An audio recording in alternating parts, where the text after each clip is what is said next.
In this video, we start to explore the difference between what is meant as an effective interest rate and the other object called a nominal interest rate that has been hinted at in previous videos.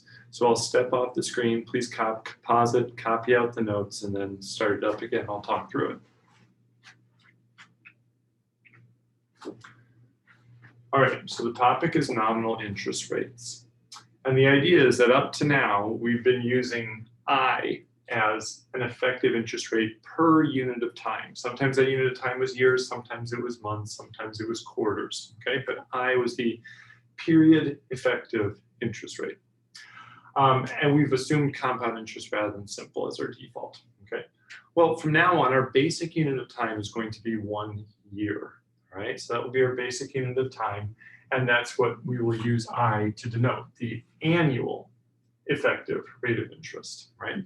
And just to remind you, the use of the word effective is that I is the actual rate that we're going to use to move money forward or backward in time if we go years at a time. And another way of saying that is that 1 plus I is the actual accumulation factor for one time period. So if I want to move money 1 period into the future, I multiply that pot of money. So I move it 1 year into the future, I would multiply that pot of money by 1 plus I, all right? Drag it back 1 year, divide by 1 plus I, okay?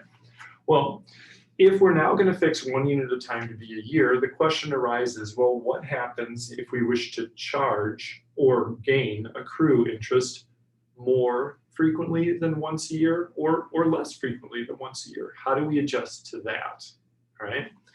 So, for example, we have money in an account that's earning 12% annual effective interest.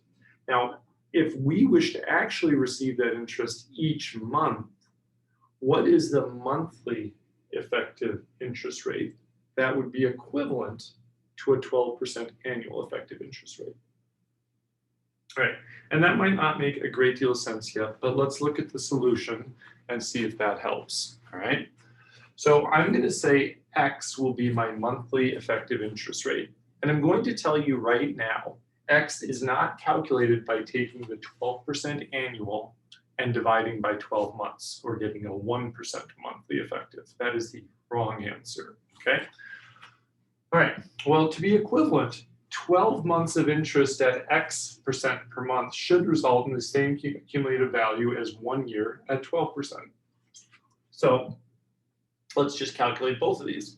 Here's the accumulated value after 1 year, and I decided I would just start with $1. I mean, you could start with $30 if you wish, as long as you start with $30 in both settings. So there's $1, and I'm pushing it forward 1 year with 12% interest. So there's the accumulated value of $1 at 12% annual effective. Here's that same $1, but I'm going to push it forward month by month by month, and each month it's going to get X percent interest. So there's multiplying it by 1 plus X for January, 1 plus X for February, and finally 1 plus X for December, okay? Or in other words, I've got 12 copies of that 1 plus X being multiplied, right? All right, well, I take the amount accumulated value here, and I know it's equal to this accumulated value amount. So I set those two equal to each other. I divided both sides by $1, so it disappeared. And I get 1.12 equals 1 plus X to the 12th. I'll take the 12th root of both sides, so raise both sides up to the 1 over 12 power. And then I'm going to subtract 1, and I got X to be 0.009489, which in percentages is 0.9489% is the monthly effective interest rate. And you'll note it was just slightly less than that incorrect guess of 1%. And that's because by the second month, you're earning monthly interest on the interest you earned in your first month. And by the third month, you're earning monthly interest on the interest you earned in your first 2 months. So there's some compounding going, so you don't need as big of a monthly interest rate to catch up to the annual effective interest rate, right? All right, we have some weird notation for this, but it will make sense. So this 0.009489, this monthly effective interest rate, the notation is I superscript 12 in parentheses divided by 12. And we use the parentheses in the superscript because we don't intend it to be a power. It's not the 12th power of I. It's I 12 times a year, okay? Divided by 12 is 0.009489, so that is the monthly effective interest rate. If I were to multiply that 12 to the other side, I would just have I superscript 12 is equal to 0.11387. We call this the nominal monthly interest rate, all right? So that would be 11.387% nominal rate, okay? And now nominal means I'm never going to actually use that percentage directly to move money around. I will always use the effective version of it, all right? But sometimes the problem might tell you the nominal amount, okay? So in general, let M be the number of times per year the interest is either being accrued or being charged, if you're lending or receiving.